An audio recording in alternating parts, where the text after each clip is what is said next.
एक जाति नहीं है। ब्राह्मण एक सभ्यता है, ब्राह्मण एक संस्कृति है, ब्राह्मण एक त्याग है, ब्राह्मण एक तपस्या है, ब्राह्मण एक मानवता का शिक्षा का गुरु है।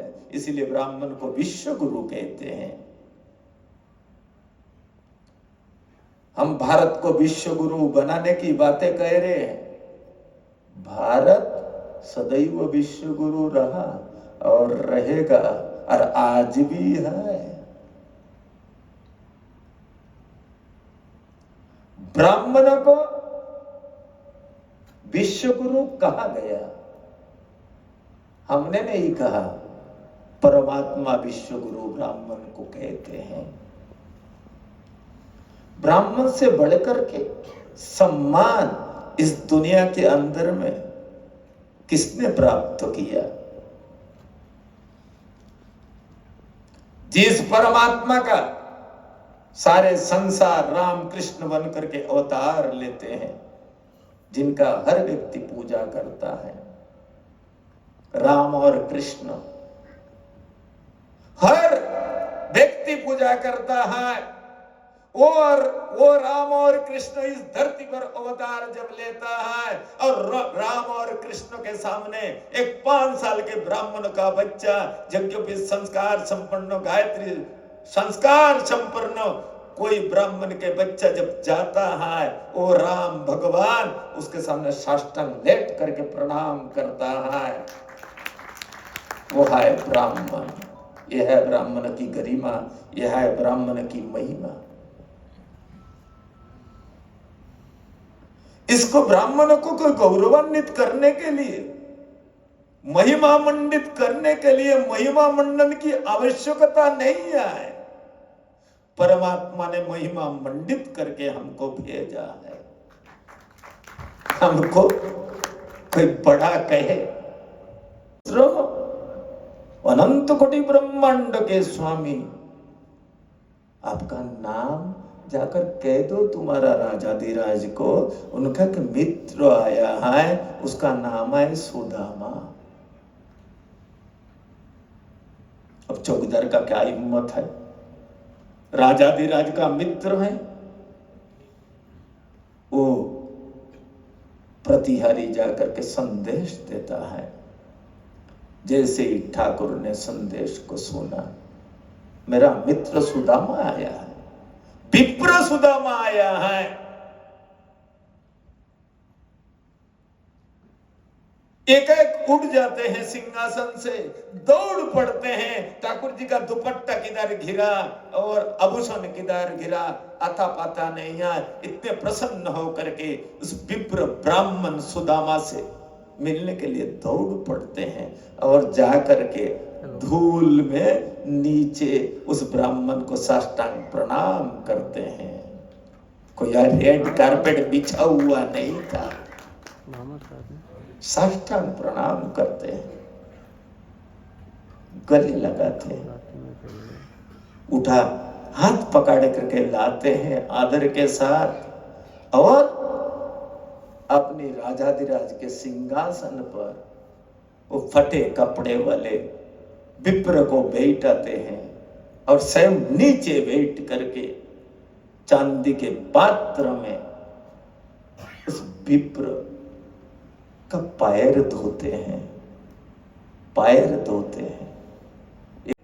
जब ब्राह्मणों के किसी के मां के गर्भ से पैदा होता है, वो जीव होता है। हमारे ऋषि तो किसी मां के पेट से पैदा नहीं हुए, ये तो संकल्प मात्र से उत्पन्न हुए हैं। इसीलिए उस ऋषि के हम संतान हैं, इसलिए हम सब ऋषि पुत्र है, ऋषि पुत्र है। दुर्भाग्य ये है, अब इतने ब्राह्मण बैठे हुए हैं, हम ब्राह्मण हैं, ब्राह्मण ब्राह्मणी से पैदा हुए तो हम ब्राह्मण ही रहेंगे। गधा गधी से पैदा हुए तो क्या होगा जी? गधा ही होगा। घोड़ा घोड़ी से पैदा हुआ तो घोड़ा ही होगा। बकरा बकरी से पैदा हुआ बकरा ही होगा। ब्राह्मण ब्राह्मणी से पैदा हुआ तो ब्राह्मण ही होगा भाई। हम उस परंपरा, अविच्छिन्न परंपरा में चले आ रहे हैं। जिस ऋषि के अंश से उत्पन्न हुए उस गुत्र को हमने प्राप्त किया, उनके हम संतति है।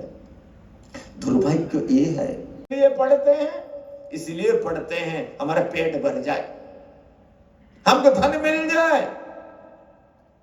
परंतु याद रखना, ऊर्जा के आश्रय को छोड़ करके व्यक्ति यदि ऊर्जा को प्राप्त करना चाहेगा तो ऊर्जा मिलेगा। हमारे पास में ऑलरेडी ऊर्जा का भंडार मेरे पास में प्राप्त तो है, मेरे पास में वो ऊर्जा का भंडार गायत्री प्राप्त तो है। जिस गायत्री के आश्रय लेने का बाद हमको किसी के आश्रय लेने की जरूरत नहीं है। वो गायत्री हमको पेट भरेगा, गायत्री हमको धन देगा, गायत्री हमको सम्मान देगा, गायत्री हमको विज्ञान देगा, गायत्री हमको ताकत देगा, गायत्री हमको सब कुछ देगा। हमको खोजने की जरूरत नहीं है। वास्तविक सत्य कह रहा हूं आपको, गायत्री उपासक ब्राह्मण वो कभी गरीब होता नहीं, उसके पास कभी धन का अभाव नहीं होता, उसके बौद्धिक स्तर इतना मजबूत होता है, वो ऐसे बुद्धि उसका काम करता है, नवीन नवीन रचनाएं करता है, हो दिशा देता है संसार को, उससे संसार की दशाएं बदलती है, आप ही आप उसका सम्मान हो जाता है। इसीलिए ये जो ब्राह्मण जाति है, जितने आप लोग बैठे हुए हैं, आप लोगों से एक मेरा निवेदन है, अनुरोध है, प्रार्थना है, आप अपने जो गोत्र है कम से कम वशिष्ठ गोत्री है तो वशिष्ठ जी के चरित्र को अच्छी तरह पढ़ ले। आजकल तो सब कुछ एक फोन लिए लिए घूमते रहते हैं, दिन भर कुछ ना कुछ उसमें देखते रहते हैं। आजकल तो गूगल गुरु सब कुछ बताता है। वशिष्ठ के चरित्र जिन जिन विद्वानों ने लिखा है उसको पढ़ो, भरद्वाज के चरित्र पढ़ो, आपको प्रेरणा मिलेगी। और वो प्रेरणा आपको आप ही आप गायत्री के प्रति आकर्षित करेगा, आपको आपके जो वास्तविक जो स्थिति है उस स्थिति से अवगत करा देगा, तो आपको वहां से प्रेरणा मिल जाएगी। इसीलिए आप अपनी ओरिजिन, आज एक नई एक समस्या है, हर व्यक्ति कहता है मैं तो परशुराम का संतान, ये तो बोलते हो ना, क्या बोलते हो जी? हाँ, परशुराम का वंशज है। आपका गोत्र क्या है जी? उपमन्यु। ये बताओ, एक कॉमेडियन कहता है मैं उपमन्यु गोत्री हूं और कहता है परशुराम का संतान हूं। अरे परशुराम का कोई ना शादी हुआ, ना बिया हुआ, ना उनने बच्चा पैदा करी, उनका कहां से संतान आ गया जी? उनके संतान कहां से आ गया? हम परशुराम का संतान नहीं, पहले हम उपमन्यु का संतान है। हम वशिष्ठ गोत्री है, पहले हम वशिष्ठ जी का संतान है। पहले हमको हमारा गोत्र का सम्मान करे, उनका आदर करे, फिर दूसरा गोत्र का सम्मान करने का प्रयास करे। हम बाप दादा को हम भूल गए, जहां से हम पैदा हुए उसको हम भूल गए और भूल करके परशुराम जी का संतान है, परशुराम जी का संतान है। हम परशुराम हमारे भगवान है, परशुराम हमारा बाप नहीं है। हमारा बाप तो वशिष्ठ, हमारा बाप तो पराशर, हमारा बाप तो वत्स, हमारा बाप तो जितने जितने गोत्र है ये हमारे बाप है, हमारे दादा है, हमारे परदादा है, सरदादा, कक्कड़दादा, लक्कड़दादा, मक्कड़दादा, सारे हमारे हमारे गोत्र है भाई। एक भी ऋषि जिनके द्वारा गोत्र प्रवर्तित हुआ है, गोत्र चला है, ये कोई भी परशुराम जी से कम नहीं थे।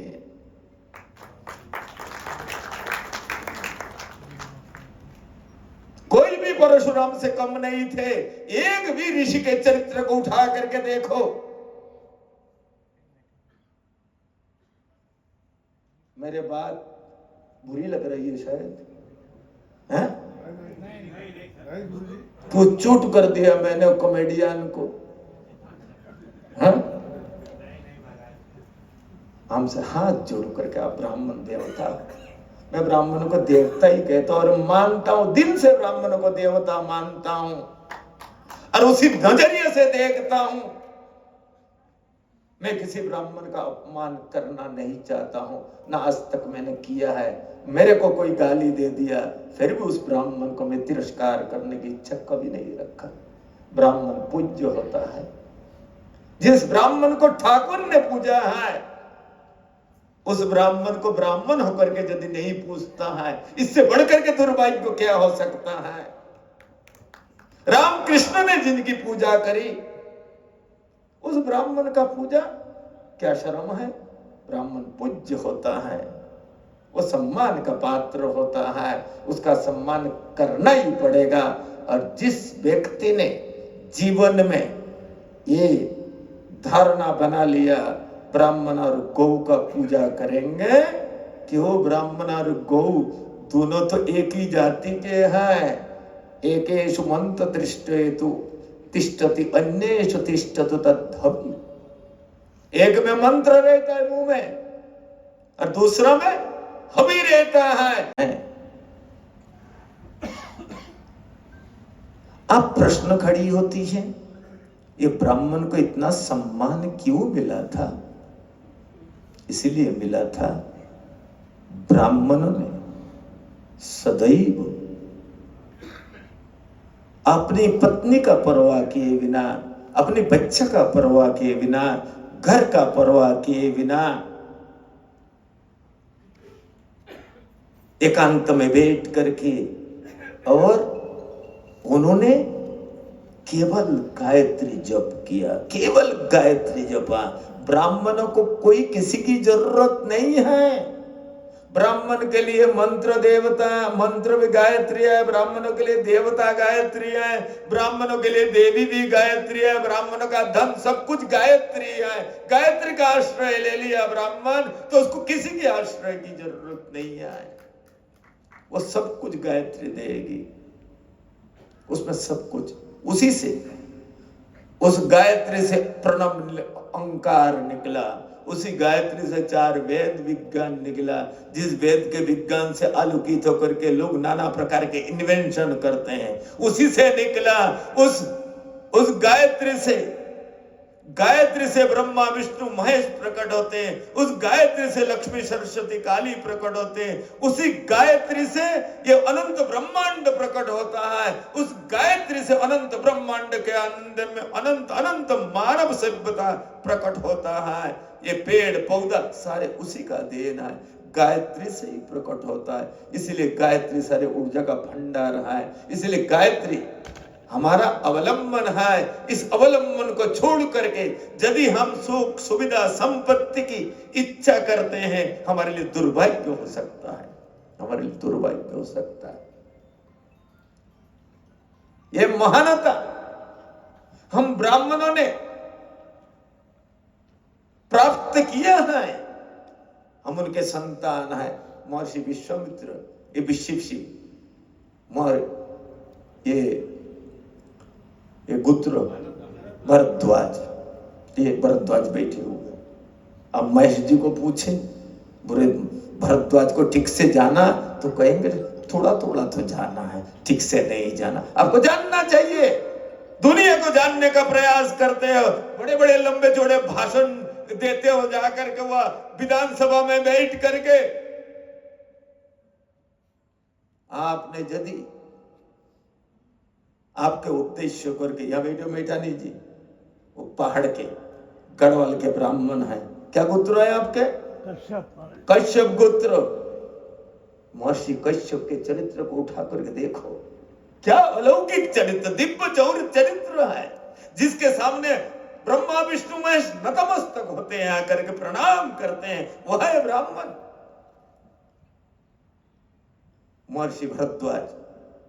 महर्षि भरद्वाज के आश्रम में भगवान राम के भ्राता भरत जी पहुंचते प्रयाग में, विचार किया हम तो फक्कड़ हैं, भीख मांग करके खाते, झुपड़ी में रहते हैं, परंतु ये जो अतिथि आया है ये शख्सियत बहुत बड़ा है, भरत है। तो जैसे जिसका जो है उसका प्रोटोकॉल भी ऐसे ही होना चाहिए ना, तो इसका सम्मान ठीक से होना चाहिए। इसीलिए मेरा पास तो राम आए थे, तपस्वी बनकर आए थे, हम तपस्वी के पास आए, परंतु ये भरत इस समय राजा है, इस ब्रह्मांड के एकमात्र राजा है भरत। क्यों?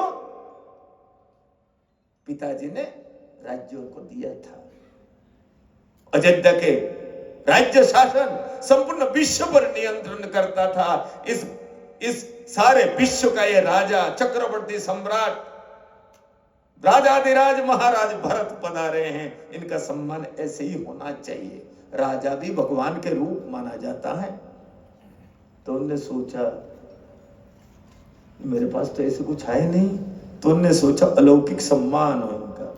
उनने अनिवार्य सिद्धि का स्मरण किया, सिद्धि प्रकट हो गई। हाथ जोड़ करके सिद्धियों ने पूछा आपकी क्या सेवा करना है? बोले भरत जी का स्वागत करो। ऐसे स्वागत हुई भाई, सबके लिए एक एक एयर कंडीशन मकान तैयार हो गया। हर मकान के हर कमरा के अंदर में जिसके मन में जो इच्छा है खाने की वो वस्तु तैयार है, जो पहनने की इच्छा है वो कपड़ा तैयार है, जो साधन की इच्छा है वो साधन तैयार है।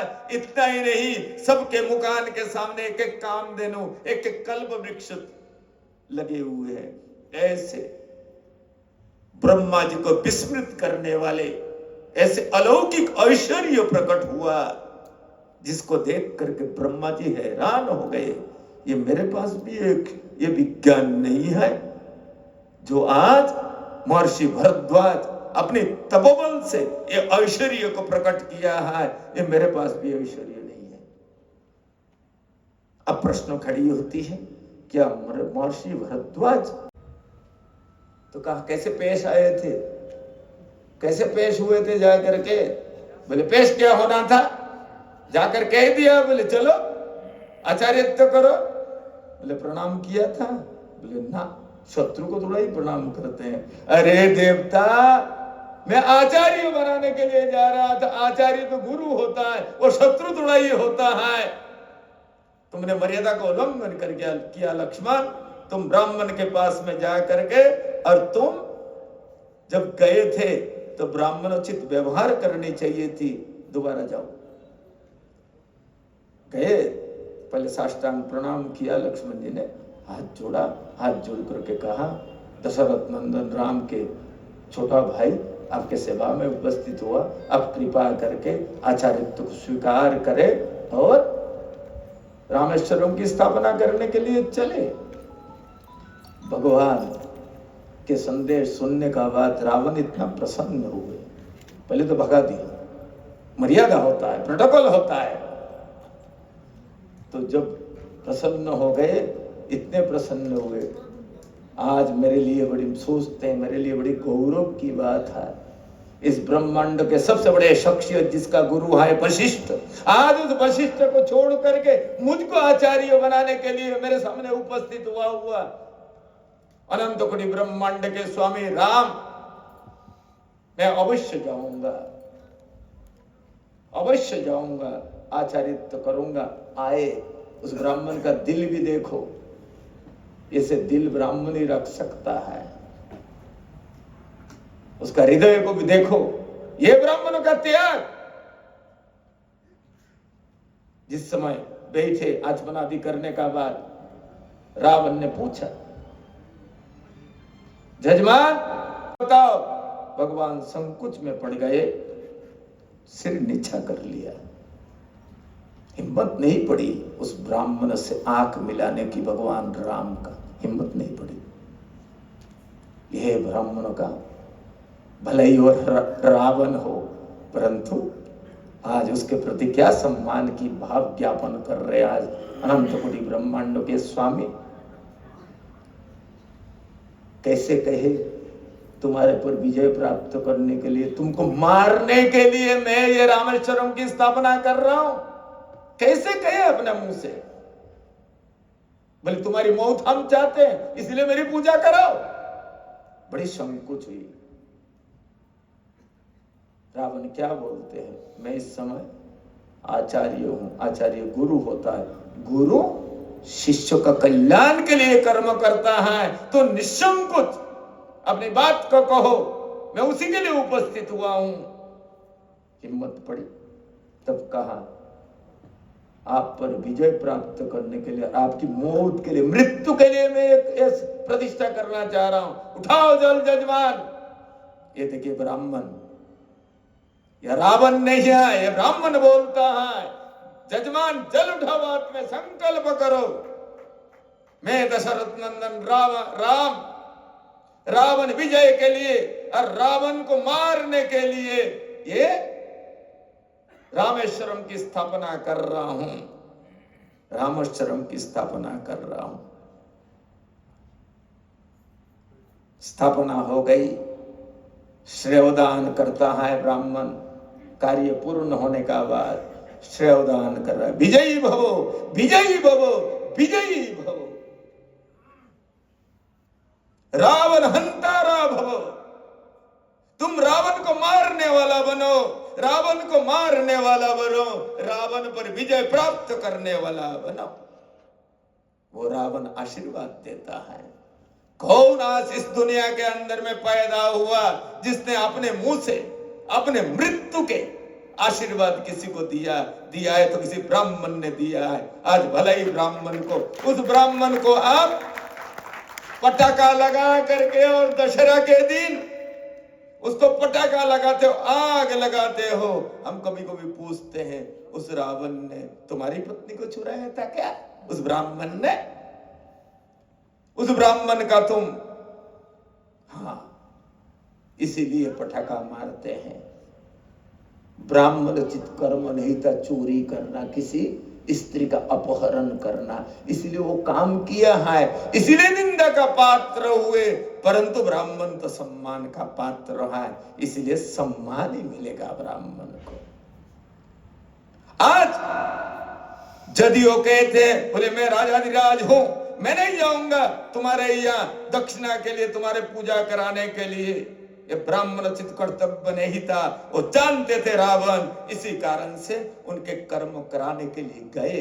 इसीलिए मुझको भी कोई बनिया, कोई व्यक्ति श्रद्धा से भोजन के लिए बुलावे, तो चाहे एमएलए हो, चाहे एमपी हो, चाहे मिनिस्टर हो, चाहे अधिकारी हो, हमको उसको भोजन जिमने के लिए जाना मेरा दायित्व है। नहीं तो उसका उद्धार नहीं होगा। उसका उद्धार के लिए मुझ ब्राह्मणों का सामने तभी पूरा नहीं हो सकता है। ब्राह्मणों की महिमा, ब्राह्मण देवता है।